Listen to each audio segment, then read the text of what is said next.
Hey guys, I'm going to talk about the finale of season 1 of Iron Fist. So you have to have seen all 13 episodes because I'm going to go into full spoilers, or you don't care about spoilers. All right, so we're going to discuss it all.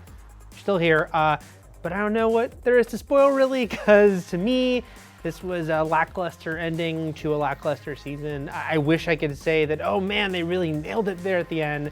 But for me, this just didn't work. Look, there were moments along the way I enjoyed here and there, but it never really picked up pace. And I think the biggest problem with the finale is that it all settled on Danny versus Harold, and I didn't care about either character. Danny, that's a whole problem, like the fact that the main character just never became truly defined. And then Harold, I mean, so much hinged on, oh no, Harold had Danny's parents killed. Did that really have any weight at this point, given Harold's all over the map betrayal, the fact that we watched him kill, you know, be deranged, come back from the dead, all this stuff had already happened.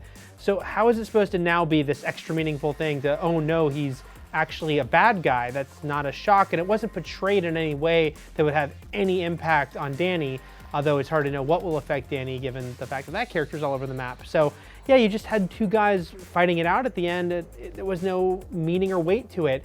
They repeated a lot of things. I mean, Danny had another moment of truth. Will he kill the bad guy moment? Was it an episode or two after he did the same thing? And Colleen did the same thing in that other episode.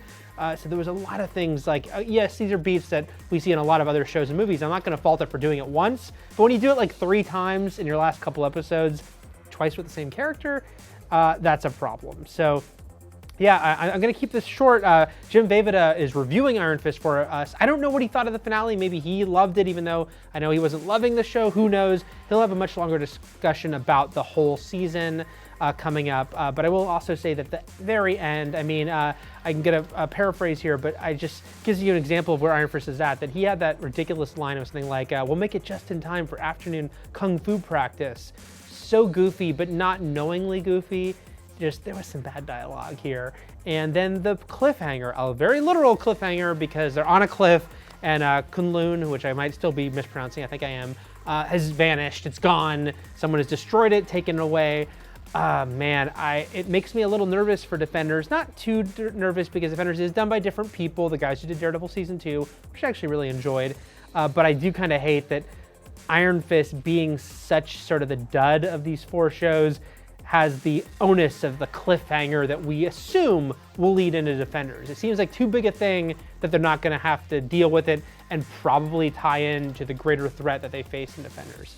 But yeah, I just wish Iron Fist at the end had a different villain. I never figured the Meachums would just be there till the very end as the main threat. But I also was hoping I'd be caring about Danny by the end. That just didn't happen. So those are my thoughts on Iron Fist, the one show of the 4 on Netflix Marvel shows that I just think did not get it at all as far as the character is concerned, unfortunately. What did you think? Do you disagree with me? Did you love Danny? Did you think Harold was a cool villain and you liked that fight? Let me know in the comments. And for plenty more on all things Iron Fist and all things Marvel on Netflix, keep it here at IGN.